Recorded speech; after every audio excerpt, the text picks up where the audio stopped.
60 বছর টাকা অনবিরি খান, আপনি মরবেন কোন দিন? বিড়ি খানা ছাড়বেন কোন দিন? আপনি কি 600 বছর 22 লাইন মানে প্ল্যান নিয়ে আসছেন না? কথা বলেন না কেন? 60 বছরের বুড়ো মানুষ এবড়া কেমনে চা দোকানে বেড়ি চায়? এবড়া কেমনে চা দোকানে টেলিভিশন দেখে? এই বুড়া মিয়ার শরম আইব কোন দিন? এই বুড়া মিয়ার লজ্জা আসবে কোন দিন? বলেন ওমা কি আশ্চর্য! কি তো 60 বছরে বেটার শরম আইলো না? হায় হায় রে জেডা রে, কি জেডা রে, এটা শক্ত জেডা, শক্ত না এটা? ওইটা কেমন কথা? এবারে এখনো বিড়ি খায় কেন? আস্তাগফিরুল্লাহ, আস্তাগফিরুল্লাহ, আস্তাগফিরুল্লাহ। আল্লাহ মাফ। আমার সমুন্দি, আপনার আমার আপন সমুন্দি, সমুন্দি বুঝেন না? বউয়ের বড় ভাই, এ বেচারার ছেলে 5-6 বছর হবে, ছেলেটা অসুস্থ হয়েছে গতকালকে। ছেলেটারে নিয়া, এই ছেলেটা মানে একটু বমি বমি ভাব, বারবার কিছু খাইতে চায় না, এই কদ্দুর অসুস্থতার কারণে। এক বাবার কলিজার ব্যথা দেখলাম, সারাটা রাত তারে বুকে জড়ায় ধইরা উনি বসে রয়েছে আমার ঘরে, সারাটা রাত। সন্তান আজকের একটা দিন খায় না। এই জন্য বাবার কলিজায় যদি এই ব্যথা হয়, তাইলে এরকম ব্যথা তো প্রত্যেকটা বাবার সন্তানদের প্রতি, ঠিক কিনা বলেন না? সেই সন্তান যে জাহান্নামের আগুনে জ্বলবে আপনি টের পান না। 365 দিনের এক বছরে ছেলেটা কোনোদিন ফজরের নামাজ পড়ে নাই, অথচ এই ঘরে মা বাপ ঘুমায়, ছেলেটা সেই ঘরেই ঘুমায়। এই মা বাপ কেমনে রাত কাটে? এই মা বাবার ঘুম আসে কেমনে? এই মা বাবা ভাত খায় কেমনে? ভাত তো খায় না, শুধু বনও খায়, বিড়িও খায়, চাও খায়, টেলিভিশনে নাচও চায়। আমরা শরীরের রং, আমরা বিদেশ থেকে টিয়া পাঠায়, আমরা বন খায়। বুঝেন না কথা?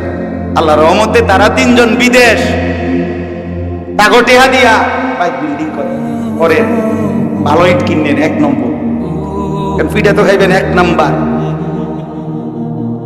দুর্বল ইট লাগাইয়েন না, নাম্বার ইট লাগাই।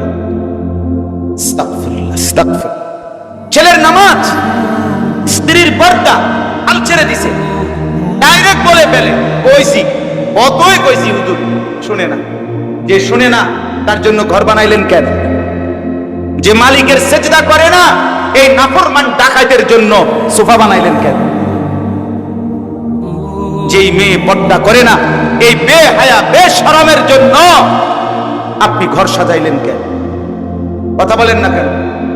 আল্লাহর দুশমন যে, সে আপনার দুশমন না? কথা বলেন।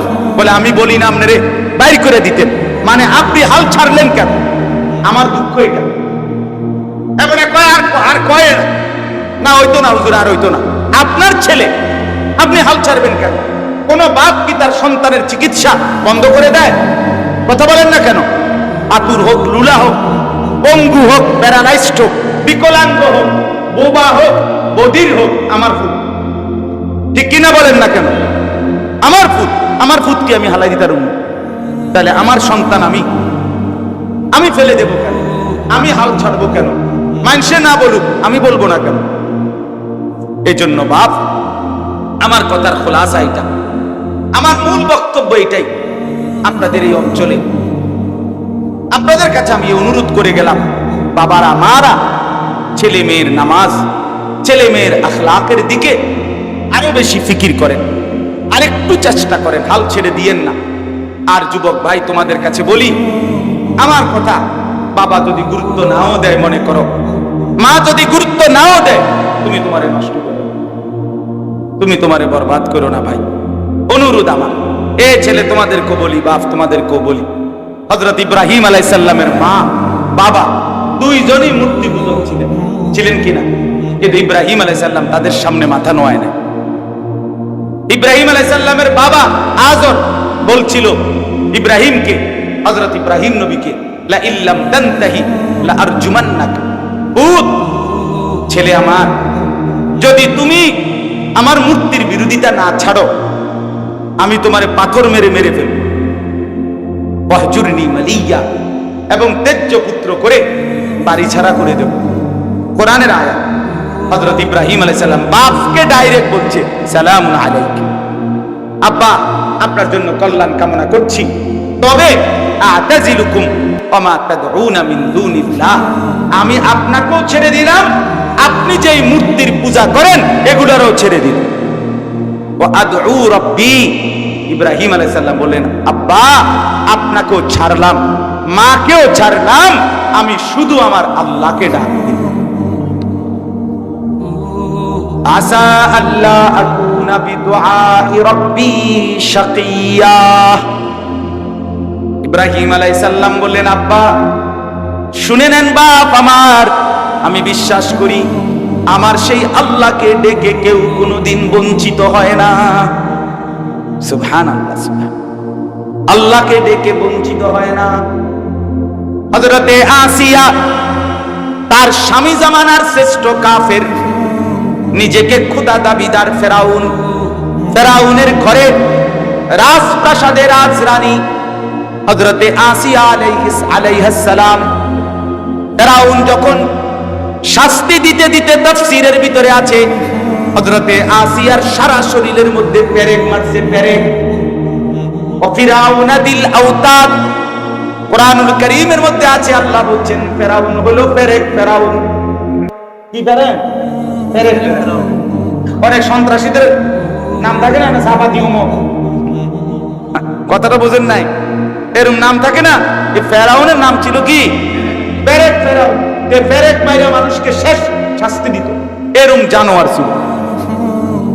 কোরআনে আছে, আল্লাহ বলেন তো হযরতে আসিয়া এই পেরেক মারছে আর সারা শরীরে।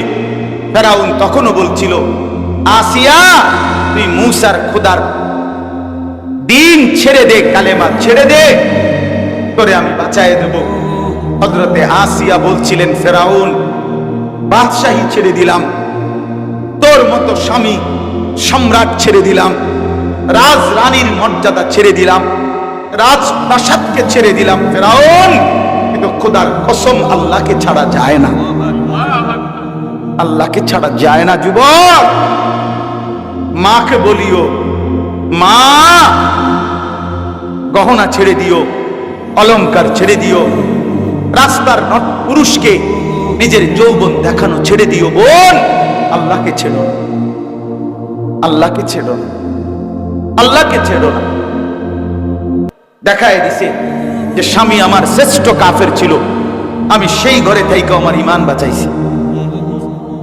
ইব্রাহিম দেখায় দিছে আমার মা বাপ কাফের ছিল, আমি সেই ঘরে থেকেও আমি আমার আল্লাহর প্রতি ঈমান ঠিক রাখছি। তুমি নষ্ট হইবা কেন?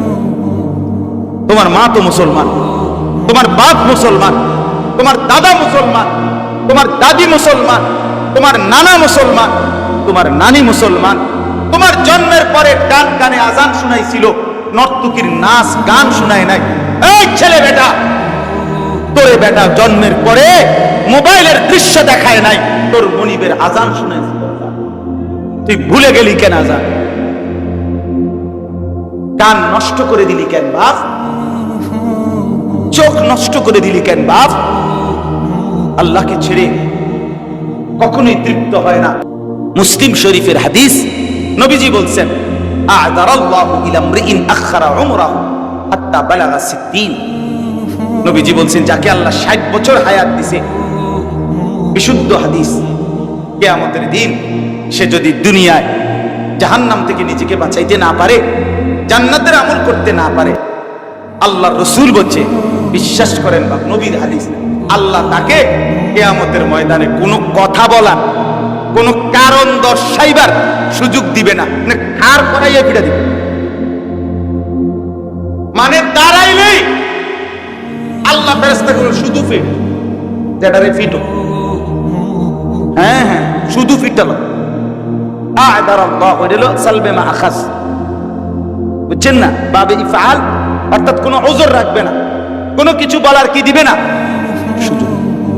60 বছরে কত রোদ, কত বৃষ্টি, কত রাত, কত দিন, কত লাশ, কত কবর, কত দাফন দেখলো এই লোক। কি কম দেখছে? কথা বলেন না। এত কিছু দেখার পরেও যেই বুড়ো চাচা জীবনটা সুন্দর করলো না, এবারটা ভালো হইব কেমনে? তাই এবারে ফিরতো নাকি কারে ফিরতো? তাই হ্যাঁ, সুযোগ দিবে না। হাদিসে নবী বলছে সুযোগ দিবে না। কোরআনে আছে ওয়ালাম্মা বালাগা আশুদ্দাহু ওয়া বালাগা 40 সানা, বয়স 40 হয়ে গেলে আল্লাহ বলছে দুনিয়া গুছায় ফেলো, পুরা মনোযোগ আখিরাতের দিকে ফিরাও। দোয়া শুরু করে দাও, রব্বি আউজি'নি আন আশকুরা নি'মাতাকা আল্লাতী আন'আমতা আলাইয়া ওয়া আলা ওয়ালিদাইয়া ওয়া আন আ'মালা সালিহান তারদাহু ওয়া আসলিহ লি ফি যুররিয়্যতি ইন্নী তুবতু ইলাইকা ওয়া ইন্নী মিনাল মুসলিমিন। আল্লাহ আমার আর আমার আব্বা আমারে যত নিয়ামত দিবেন শুকর আদায়ের তৌফিক দেন। দিবেন, বহুত দিবেন, 40 বছর। এবার এগুলোর শুকর আপনার অনুগত হওয়ার তৌফিক দেন। যেই আমল করলে আপনি খুশি হইবেন এখন থেকে আল্লাহ বাকি হায়াত ওই আমলের তৌফিক দেন। আল্লাহ জিফুত গুণ কদ্দুর ঠিক করে দেন। আমি বিগত গুনাহ থেকে তওবা করলাম, আমি মুসলমানদের একজন হতে চাই। আল্লাহ বলছে গুছায় লাও, দুনিয়া গুছায় লাও। সন্ধ্যা হয়ে গেছে, দোকান শাটার ফেলে দাও, দুনিয়া গুছায় ফেলো, আখিরাতের প্রস্তুতি নাও। আল্লাহ আমাদেরকে তৌফিক দান করেন। চলেন এবার তরজমা বলি, শেষ তরজমায় বলবো শুধু আমি। আল্লাহ তাআলা এই 90 নম্বর আয়াতে এতক্ষণ ওয়াজ করছি, আমরা কত কিছু কত কথা বলছি। এই আয়াতটা আল্লাহ বলেন বান্দা শোনো, আমি আল্লাহ স্বয়ং ওয়াজ করলাম। কে? ইয়াইদুকুম ইয়াইদুকুম, আল্লাহ বলেন আমি ওয়াজ করি।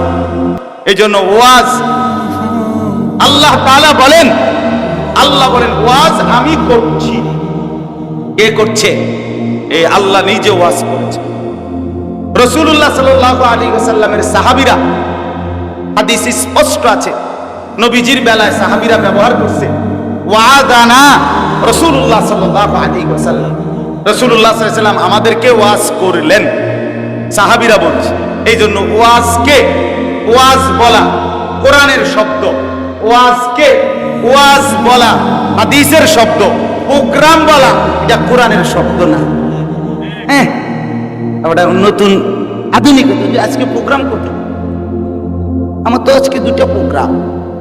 বাপরে, প্রোগ্রাম প্রোগ্রাম মানে খানার অনুষ্ঠান প্রোগ্রাম। আমরা ওয়াজগুলা বুড়া দুরা আগের দিনের অসল হুজুর যারা ওরা করছে ওয়াজ, এখন তো আমরা প্রোগ্রাম করেন প্রোগ্রাম করেন।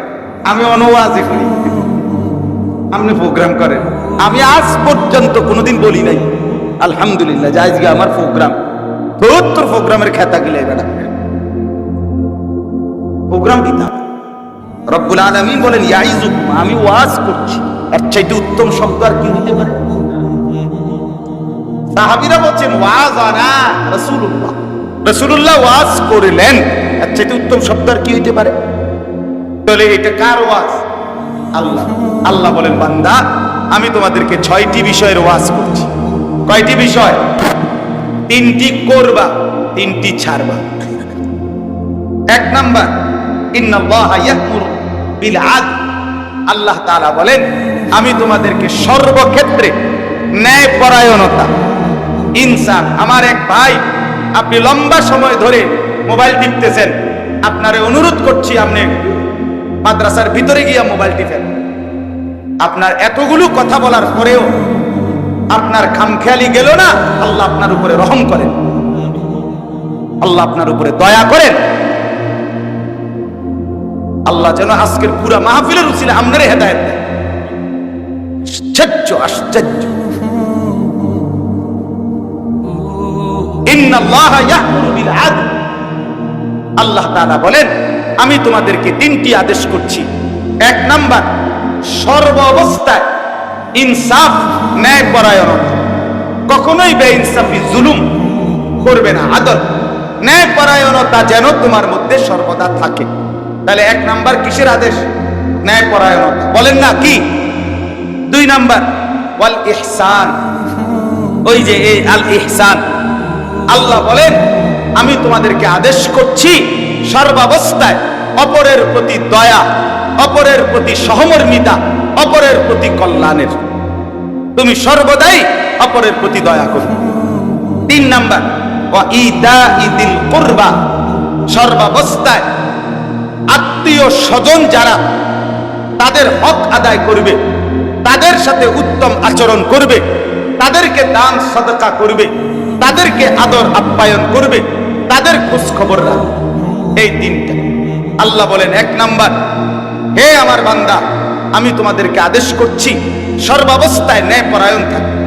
কি থাকবে বলেন? ন্যায়পরায়ণ। 2 নাম্বার, সর্বাবস্থায় অন্যের প্রতি দয়া করবে। 3 নাম্বার, সর্বাবস্থায় আত্মীয় স্বজনের হক আদায় করবে, আত্মীয় স্বজনের সাথে সুসম্পর্ক সদয় ব্যবহার করবে। ওই 30 মাইল দূরে গিয়ে একখানে টিয়া দিয়া 30,000 টাকা দিয়া একটা স্লোগান লইয়া বাইতেছে, নারায়ে তাকবীর, জনাব বিশিষ্ট দানবীর অমুক 30,000। সবাই কইছে মার হাবা, আবারে মার মার মার। ওরা কইছে যা বাইতে গেলাইছে 30,000। ওই স্লোগান লইয়া 30 মাইল দূরের থেকে আপন চাচাতো ভাই, আপন জ্যাঠা, আপন চাচা, আপন স্বজন বাড়ির পাশে 1,000 টাকা চাইছে, তাকে দেয় নাই। এটা তো স্লোগান দিত না, এটা ইনসাফ না। এটা কি না? আল্লাহ তাআলা বলেন আত্মীয় স্বজনের সাথে অন্যকে দান করা যেমন সওয়াব, তার চাইতে বেশি সওয়াব আত্মীয় স্বজনকে দান করা। আল্লাহ আমাদেরকে তৌফিক দান করেন। তাইলে ন্যায়পরায়ণতা, অপরের প্রতি দয়া এবং আত্মীয় স্বজনের সাথে উত্তম আচরণ করা, হক আদায় করা। 2 নাম্বার, আল্লাহ তাআলা বলে নিষেধ করছি 3টা। কয়টা? ওয়ায়ানহা আনিল ফাহশা। এই যুবক ভাই শোনো, আল্লাহর নিষেধ 1 নাম্বার, আল্লাহ বলে বান্দা আমি তোমাদেরকে নিষেধ করলাম সমস্ত অশ্লীলতা থেকে। তুমি মুমিন, তুমি আমার বান্দা, তুমি অশ্লীলতা, ফাহশা অশ্লীলতা। অশ্লীলতা কি? তাফসীরের মধ্যে লিখছে নারীকে কেন্দ্র করে যত গুনাহ সব অশ্লীল। কথা বলছেন না? নারীকে কেন্দ্র করে যত রকমের গুনাহ, এটাকে কি বলে? অশ্লীলতা। ওয়ালা তাকরাবুজ জিনা ইন্নাহু কানা ফাহিশা। এই যে ওয়ালা তাকরাবুল ফাওয়াহিশা মা যাহারা মিনহা ওয়া মা বাতান ইন্নাস সালাতা তানহা আনিল ফাহশাই ওয়াল মুনকার। এই ফাহশা নারীকে কেন্দ্র করে, নারীর সাথে অবৈধ প্রেম, অবৈধ ভালোবাসা, নারীর ছবি দেখা, নাচ দেখা, নারীর গান শোনা, নারীর পিছনে পিছনে প্রেম করা, নারীর সাথে সম্পর্ক, অর্থাৎ বৈধ হালাল স্ত্রী ব্যতীত নারীর সাথে যে কোনো রকমের গুনাহ, এটার নাম হলো অশ্লীলতা। আল্লাহ বলেন আমার বান্দা আমি এটা নিষেধ করলাম, এটা করো, এটা করো। আল্লাহ আমাদেরকে হেফাজত করেন, আল্লাহ আমাদেরকে হেফাজত করেন।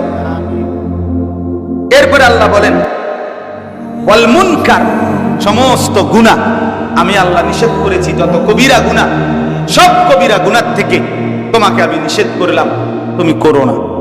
3 নাম্বার ওয়াল বাগি, সীমা লঙ্ঘন, বাড়াবাড়ি, অর্থাৎ গুনাহ এবং নাফরমানি, পাপ অবাধ্যতার ক্ষেত্রে বাড়াবাড়ি করো, সীমা লঙ্ঘন করো। আরে রাখেন হুজুর, আপনার এত কথা শুনলে চলন যাইতো না। আল্লাহ বলে এটা কিন্তু আমার সাথে বাড়াবাড়ি করছে, আমার গুনার মধ্যে সীমা লঙ্ঘন করো না। তার মানে হলো তাফসীরের মধ্যে লিখছে লাগাতার গুনাহ হতে দিও না। এই কথাটা শেষ মনে রাখেন। গুনাহ 2 ধরনের, এক হলো আপনার আমার গুনাহ হয়, আমারও হয়, আপনারও হয়। কিন্তু বান্দা গুনার উপরে ইমানদার মুমিন টিকে থাকে না, জমে থাকে না। গুনাহ হয়, ভুল বুঝতে পারে, তো সাথে সাথে তওবা করে আল্লাহর কাছে মাফ চেয়ে নেয়। আল্লাহ তাআলা বলেন এমন বান্দা আমার মুত্তাকি থাকে। কিন্তু গুনার উপরে ধারাবাহিক লাগাতার, অর্থাৎ আজকে 10 বছর আপনি বেনামাজি, আজকে 20 বছর আপনি সুদ খান, আজকে 20টা বছর টানা আপনার ঘরে রঙিন টেলিভিশন প্রতিদিন এক নিয়মে চলে, আপনার বউ বাচ্চা আপনার ঘরে, আহা আপনার টাকায় কিনা আপনি ডিশের বিল দেন, তারা আপনার ডিশে পৃথিবীর সব নাচ গান ছবি নাটক আপনার ঘরে থাইকা 30টা বছর টানা দেখে, তার মানে বলে আপনি এটারে গুনাই মনে করছেন না, আপনি এটাকে ত্যাগ করার কোনো মানসিকতাই রাখতেছেন না। আল্লাহ বলে বান্দা এটা কিন্তু সীমা লঙ্ঘন, এমন সীমা লঙ্ঘনকারী বান্দাকে কিন্তু আমি ছাড়ি না। আল্লাহ বলেন আমি নিষেধ করলাম। তাহলে 1 নাম্বার অশ্লীলতা, 2 নাম্বার কবিরা গুনাহ, 3 নাম্বার গুনাহ এবং নাফরমানি অবাধ্যতার ক্ষেত্রে সীমা লঙ্ঘন, বাড়াবাড়ি বাড়াবাড়ি, অর্থাৎ লাগাতার। মুসলমানের যুবক 1 সপ্তাহ তুমি কখনোই নামাজ পড়ো না, এটা কেমন মুসলমান বাবা? এ তো বাড়াবাড়ি। কোনদিন তোমার ফজরের নামাজের কথা মনেও হয় না, এটা কেমন মুসলমান বাবা? এটা তো বাড়াবাড়ি, এটা সীমালঙ্ঘন বাবা, এটা অনেক বড় অহংকার, অনেক বড় অহংকার। আহারে ভাইয়া, একটা সেজদা দেয় নাই। এই 1 মিনিট আগে এই লোকটা ছিল 1 মিনিট আগে ফেরেশতাদের শিক্ষক, একটা সেজদা দেয় নাই। 1 মিনিট পরে এই লোকটা হয়ে গেল কিয়ামত পর্যন্তের জন্য শয়তান, ইবলিস, অভিশপ্ত। কয়টা সেজদা দেয় নাই? একটা সেজদা দিয়ে কি 1 রাকাত নামাজ হয়? 1 রাকাত নামাজ হইতে কয়টা সেজদা লাগে? তাইলে বলো বন্ধু, একটা সেজদা না দিলে যদি অনন্তকালের জন্য ইবলিস হয়ে যায় আল্লাহর কাছে, তো আমি আর তুমি কতগুলো সেজদা চুকে গেল? আমি আল্লাহর কাছে কতটা অভিশপ্ত, আমি আল্লাহর কাছে কতটা ঘৃণিত। আমার বন্ধু, এই জন্য ফিকির করা যায়, ফিকির করা যায়, সীমা লঙ্ঘন না করে। তাইলে এই 6টা কথা, কয়টা কথা হলো বলেন? 1 নাম্বার, আল্লাহ বলেন ন্যায়পরায়ণতার সর্বক্ষেত্রে তুমি ইনসাফ করবে, ইনসাফ যেন মুমিনের কাছ থেকে না ছুটে, আল্লাহ বলে আমি আদেশ করলাম। 2 নাম্বার, ইহসান, দয়া অপরের প্রতি তোমারে আদেশ করলাম। 3 নাম্বার, আত্মীয় স্বজনের সাথে তাদের হক আদায় করা, এটার প্রতি আদেশ করলাম। আর কি নিষেধ করলাম? 3টা, অশ্লীলতা করো না, 2 কবিরা গুনাহ করো না, চুরি, ডাকাতি, জিনা, ব্যভিচার, মদ, জুয়া, সুদ, ঘুষ, গান, বাদ্য, নাটক, সিনেমা, বেপরদা, এগুলো সব কবিরা গুনাহ, এগুলো করো না। আর 3 নাম্বার হলো, মানে 6 নাম্বার, সীমা লঙ্ঘন করো না বান্দা, বাড়াবাড়ি করো না। আমার লোকে পারতা না বান্দা, গুলে পারতা না, পারতা না তুমি শেষ পর্যন্ত আমি একটা আসার দিয়া তোমার কবরে ফেলাই দেব। তুমি দেখবা বান্দা, কবরের মাটি তোমার একটা লাথি দিবে, 1 লাথিতে তোমার ডান পাশের মাটি বাম দিকে চলে যাবে, বাম দিকের মাটি ডান দিকে চলে যাবে, তোমার হাড্ডিগুলো সব ভেঙ্গে চুরে ছারখার হয়ে যাবে। আল্লাহ বলছে, আল্লাহ বলছে বান্দা আমার লগে বাড়াবাড়ি করো না। দুগা বাতে না খাওয়াইতে আসি, অল্প কয়দিনের হায়াত দিছি, তুমি যে একটা মাত বড়ি শুরু করছো, তুমি মনে করছো আমি দেখিও না, আমি কিছু কইতামও না। এই বাদ দুগা খাওয়াই, ঘুম পাড়াই, আর শরীরটা একটু সুস্থ রাখছি, এতেই তুমি অহংকারী হয়ে গেলা। আমার জন্তু জানোয়ারও তো খায় পড়ে, তাদের শরীরে তো আরো শক্তি, কাজে এটা তো আশ্চর্য কিছু না বান্দা, কিন্তু আমি ছাড়বো না। ইয়া ইবাদি ফাত্তাকু, ওই সময় পড়ছি কিনা বলে? আল্লাহ নিজে বলছে আমার বান্দা জাহান্নামের আগুনকে ভয় করো। অতএব ভাই, সর্বশেষ কথা আল্লাহ বলেন ইয়াইজুকুম, আল্লাহই তোমাদেরকে ওয়াজ করছেন, লাআল্লাকুম তাযাক্কারুন, যেন তোমরা উপদেশ গ্রহণ করতে পারো, যেন তোমরা সবক হাসিল করতে পারো। অতএব প্রিয় ভাই আমার, বাপ আমার, বন্ধু আমার, জীবনটা সুন্দর করি, বলেন ইনশাআল্লাহ, বলেন ইনশাআল্লাহ। প্রিয় ভাই, আবারও বলছি, নামাজ পড়ার সিদ্ধান্ত নেই। বিশেষ করে যুবক ভাই, তোমরা অনেক করছো মাশাআল্লাহ, আমি তোমাদেরকে ভালোবাসি, তোমরাও আমারে ভালোবাসো। ভালোবাসার এই সম্পর্ক, মহব্বতের এই আচ্ছারি আবেগের এই অনুভূতি শুধুই আল্লাহর জন্য। তার জন্য বলেন না? এই এলাকার অসংখ্য ছেলে আমি আসার পরে আমার সাথে যারা মুসাফা করছে, তাদের সাথে আমার জিন্দেগির এই প্রথম দেখা, ঠিক কিনা বলেন না? তাহলে এই প্রথম দেখার এই সম্পর্ক, এই আন্তরিকতা শুধুই কার জন্য? আল্লাহ, শুধুই আল্লাহ, শুধুই আল্লাহ। আমার প্রিয় বন্ধু আবু হানিফ, হাফেজ মাওলানা আবু হানিফ ভাই, সে না বললে আমি এখানে আসতাম না কোনোদিনও। এতটা ভেতরে অনুরোধ করছে যে দোস্ত এই মাহফিলে আসতেই হবে, আসতেই হবে। আমি আমার আজকের মাহফিল অন্য জায়গায় ছিল, সোনাইমুড়ি নোয়াখালী। আমি ওই মাহফিলে কাটাইয়া এর এই যে হেন্দে ধরছে তো হেন্দে ধরছে বুঝেন না, যখন যেটা বলছে তো বলছেই, এটার মাথা চাইবে বেটা। আলহামদুলিল্লাহ, আল্লাহ তৌফিক দান করেন। তো এরপর ওই মাহফিল কাইটা ওটার আরেক দিকে দিয়া, অন্য দিন দিয়া, তারপরে আমি এই ডেটে আসছি। আমার শায়েখ আসছেন, আমার উস্তাদরা আসছেন, আমার সব মুরব্বীরা আসছেন। আল্লাহ তাআলা আপনাদেরকে উত্তম বিনিময় দান করেন। আমার কথা এটাই, আমরা নামাজ পড়বো তো ইনশাআল্লাহ। যুবক ভাই, 5 ওয়াক্ত নামাজ পড়বো তো ইনশাআল্লাহ। বিশেষ করে ফজরের নামাজের ব্যাপারে তুমি সিদ্ধান্ত নাও। ইহুদিদের কিতাবে আছে, ইহুদিদের পাদ্রীদের বক্তব্য আমি কিতাবে পড়ছি।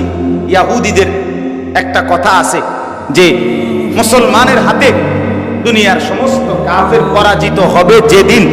শুনতেছেন সবাই? এটা তাদের পাদ্রীদের কথা। মুসলমানদের হাতে দুনিয়ার সমস্ত বেঈমানের পতন হবে সেদিন। মুসলমানদের জুমা এবং ফজরের নামাজ মুসল্লি বরাবর হবে যেদিন। কোন নামাজ? জুমা এবং ফজর। জুমা এবং ফজর বরাবর হবে যেদিন। এই জন্য ফজরের নামাজে মুসল্লি বাড়ানো দরকার, তাইলে ঈমান বাড়বে। ফজরের নামাজ মুমিনের নামাজ। নবীজি বলছে ফজর পড়তে কষ্ট হয় তাদের, মুনাফিক যারা, তারা। এটা পরিষ্কার হাদিস, মুনাফিক। এজন্য আল্লাহ নবী সাল্লাল্লাহু আলাইহি ওয়াসাল্লাম রবিউল আউয়াল মাসে সোমবার দিন ইন্তেকাল করছে, আমরা জানি কিনা? কথা বলেন। এই নবী শেষ উম্মতকে, সাহাবীদেরকে ফজরের নামাজ সোমবারে মসজিদে নববীতে দেখে গেছে।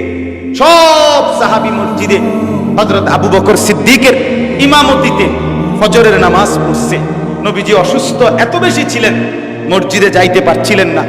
আম্মা জান আয়েশা রাদিয়াল্লাহু তাআলা আনহা নবীর স্ত্রীকে বলছে, আয়েশা, আমারে তোমার কনুইর মধ্যে ঠেস দিয়া আমারে বসাও, আর আমার হুজরার পর্দা সরাও, আমার উম্মতের, আমার সাহাবীদের ফজরের নামাজ আমি দেখব। সাহাবীরা ফজরের নামাজ পড়ছেন। নবীজি এই দৃশ্য দেখে, আল্লাহর কসম বন্ধু, আমি সৈয়দ আবুল হাসান আলী নদভীর কিতাব আসসিরাতুন নববিয়াতে পড়ছি। নবীজি চোখের পানি ছেড়ে দিয়ে বলছে, আয়েশা, আমার 23 বছরের মেহনত সার্থক। আয়েশা, আমি সার্থক। গত 23টা বছর আমি বুকে পাথর বাঁধছি, পেটে পাথর বেঁধেছি ক্ষুধার কষ্টে। তায়েফের রক্তে আমার পিঠ চালনির মতো ছিদ্র ছিদ্র হয়ে গেছে পাথরের আঘাতে। আমি দান দান শহীদ করেছি, আমার ঘরে চুলায় আগুন জ্বলে নাই 3 মাস। আমার এই সমস্ত কুরবানি, আমার এই ত্যাগ, আমার এই চোখের পানি, আমার রক্ত বিনিময়ে আজ আমার উম্মতকে আমি ফজরের নামাজে দেখলাম। আমি খুশি হলাম আয়েশা, আমি তৃপ্ত হলাম। খোদার কসম। এরপরে নবীজি দোয়া করছেন, আল্লাহ আল্লাহুম্মা আর রফিকাল আলা। আল্লাহ, এবার আমি আপনি বন্ধুর কাছে যেতে চাই। উম্মতের বুঝ পাইছি আমি। সেদিন সোমবার জোহরের নামাজের আগে আল্লাহ রাসূল সাল্লাল্লাহু আলাইহি সাল্লাম জাওয়াল, সূর্য যখন হেলতে শুরু হবে, এই টাইমে নবীজি ইন্তেকাল করছেন। এই শেষ দেখছেন উম্মতকে কোন নামাজ? বলো না ভাই, ফজর নামাজ। আবার বলেন কোন নামাজ? এজন্য ফজরের নামাজ। সেই নবী যখন হাসরের ময়দানে তুমি ভাইয়া গিয়া দাঁড়াবে নবীর সামনে, আমল নামাটা নিয়ে দেখাবে, ইয়া রাসূলুল্লাহ, এই আমি আপনার উম্মত, আমার আমল নামা এটা, আপনি আমার জন্য সুপারিশ করেন। আল্লাহর নবী তখন পৃষ্ঠার পর পৃষ্ঠা উল্টাইয়া নবী তখন বলবে, হায় আমার উম্মত, ফজর, জোহর, আসর, মাগরিব, এশা তো নাই, দিনের পর দিন, মাসের পর মাস আমার উম্মত ফজরের নামাজ কোথায়? উম্মত, তুমি কি শোনো নাই? আমি শেষ হাসি খুশি হয়েছিলাম আমার উম্মতের ফজর দেখে, সেই ফজরের নামাজ কোথায়? আমি কেমনে সুপারিশ করবো উম্মত? আমার আল্লাহর কাছে আমি এটা কি দেখাবো? তুমি তো আমার বড় মাথা, উঁচু মাথাটা ছোট করে দিলে উম্মত। তুমি তো আমারে লজ্জিত করিলে। এই হাসরের ময়দানে আমার উম্মত এত বেশি বেনামাজি দেখলে হাসরবাসী কি ভাববে? আমার মালিকের কাছে আমি বলবোটা কি? সিদ্ধান্ত নেই ইনশাআল্লাহ, বলেন না? আল্লাহ আপনি তৌফিক দান করেন। আমার মুরব্বীরা বলার পরে এতটা বলা দরকার ছিল না, আমার আবেগ আমাকে থামায় নাই, এই জন্য বললাম। আল্লাহ তাআলা আমাদেরকে তৌফিক দেন, কবুল করেন। আল ইহসান, এই সংগঠনের যুবক ভাই সবাই নিজেকে পরিবর্তন করেন, নামাজি হন, বলেন ইনশাআল্লাহ। আল্লাহ তাআলা তৌফিক দেন, কবুল করেন, আমিন। সুবহানাল্লাহ ওয়া বিহামদিহি। সুবহানাল্লাহ। আর কিছু না, যথেষ্ট ভাবে বুঝতে থাকেন। আল্লাহ হায়াত দেন।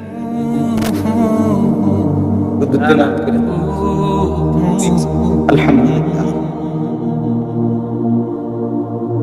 আয় আল্লাহ, আপনি মাফ করে দেন। রাত গভীরে মাওলা